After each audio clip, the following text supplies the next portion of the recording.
The Loveland Frog Men, also known as the Loveland Lizards, are cryptids who derive their name from the area they inhabit, nearby Loveland, Ohio. The creatures themselves have been sighted in Claremont County. The strange characteristics about these frogs is that they are extremely large and they can walk on two legs. The Loveland frogmen are bipedal frogs, as made evident due to their leathery skin, as well as their webbed hands and feet. The creatures have frog-like heads with wrinkly skin on top of them. They are around 1 meter tall. The frogmen apparently have the physical ability to use sticks-like tools. However, they also have an ability as they can use those sticks to emit sparks like a wand. This could mean that the frogs have an ability to control electricity in some way.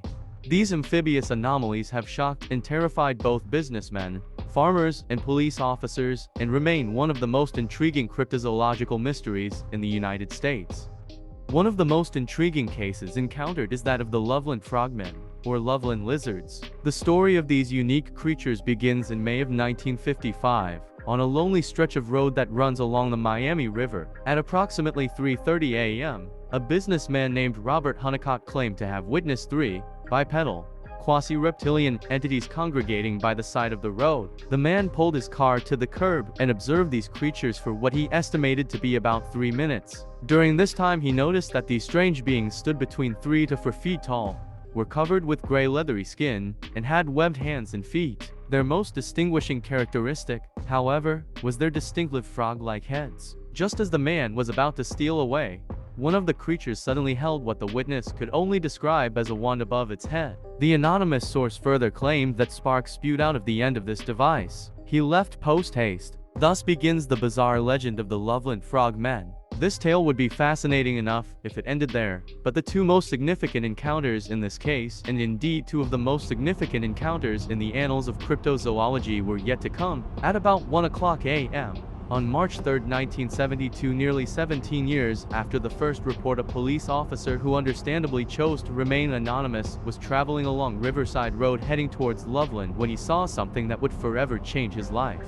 The officer claimed that he was driving slowly due to the substantial amount of ice on the road when he saw what looked like a dog by the curb. Suddenly, the animal darted in front of the cruiser, forcing the officer to slam on the brakes in order to avoid a potential collision with the creature. Once the police cruiser came to a halt, its headlights fell upon the prone animal. At this point, the officer described something that seems literally too bizarre to be true. In the span of seconds, this crouched, frog-like creature stood on two legs, stared back at the police officer, then scrambled over the guardrail and scurried down the embankment, finally disappearing into the Ohio River. The officer in question described the creature as being 3 to 4 feet tall and weighing in the area of 50 to 75 pounds. He also claimed that its skin had a leathery texture and that the animal's features resembled those of a frog or lizard. Another officer investigated the scene later that evening. He saw no sign of the creature, but reported that there were distinct scratch marks on the guardrail where the animal purportedly crossed. The second sighting occurred 2 weeks later, while police officer Mark Matthews had an encounter of his own.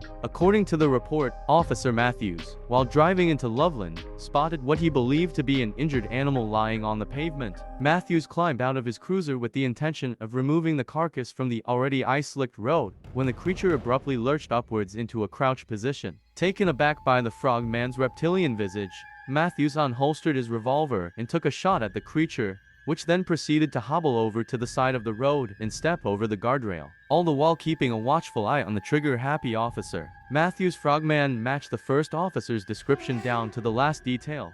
With the exception of a tail, which was absent in earlier reports, the creature is only known from one specific region, and there is seemingly no Native American folklore of this creature. There is no video evidence that did not come from a suspicious encounter, and the creature seems to have unusual, perhaps supernatural, abilities. Late at night in the depths of the Honey Island swamp, a piercing and unforgettable cry heralds the movement of the creature, known to rip out the throats of wild boar and tear elevated hunting camps from their pilings. The Honey Island swamp monster serves as a powerful image of what lurks in the marshes, waiting for unsuspecting prey. Legends of a giant beast terrorizing the region stretch back to Native American lore.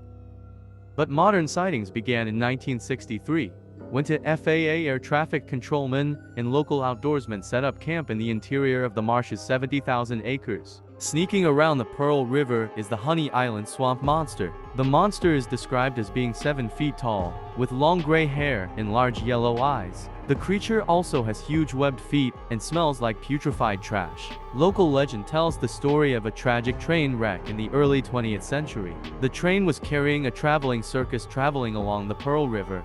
Emerging from the wreckage was a group of chimpanzees that escaped to the forests surrounding the river. The story implies that the Honey Island swamp monster is a direct descendant of these escaped chimps. Some locals believe that the swamp monster is just a giant alligator that roams the banks of the Pearl River, but others are not convinced. If you happen to be hiking along the Pearl River, keep your eyes peeled. You could be the one that discovers the truth about this local celebrity. In the case of the Skinwalker Ranch Skinwalker, an unusual wolfish canine seems to be the spirit's preferred manifestation. Described as a huge wolf, the creature has traits that observers say are not normal, such as walking upright, running on all fours with an erratic, crooked gait, and brazenly approaching humans in broad daylight. Researchers who analyze drawings and photos of the creature say it most closely resembles the extinct dire wolf. Fearless, the massive wolf also seems bulletproof. In 1994, Gwen and Terry Sherman purchased the ranch and moved their family and livestock to the site. The day they took possession, as they were unpacking, they spotted an enormous coyote or wolf in one of their pastures. Strangely, the animal approached them and family members began to pet it. It had been a rainy day, and the Shermans said the creature smelled like a wet dog. After a few minutes, the wolf sauntered over to a livestock pen and grabbed a calf by the nose, trying to drag it through the corral bars. Terry Sherman and his father beat the animal to make it release the calf. When that failed, Sherman shot the animal with a .357 Magnum at point-blank range. It kept its jaws on the calf. After another shot, it released the calf, but didn't run. It stood watching the family. Sherman continued shooting, but there was no blood or sign of injury on the animal. A few weeks later, when Sherman encountered a wolf so large its back was parallel with the top of her window as it stood beside her car. The wolf was accompanied by a dog-like animal that she could not identify. United States wildlife experts are baffled by a wolf-like animal that was killed by a Montana farmer. State wildlife experts said they have been unable to pinpoint its species. After inspecting the creature, they said they doubt it's a wolf as its teeth were too short, front paws abnormally small, and claws too large. Bizarre theories have circulated online that it could be a werewolf, a young grizzly bear, or a relative of Bigfoot.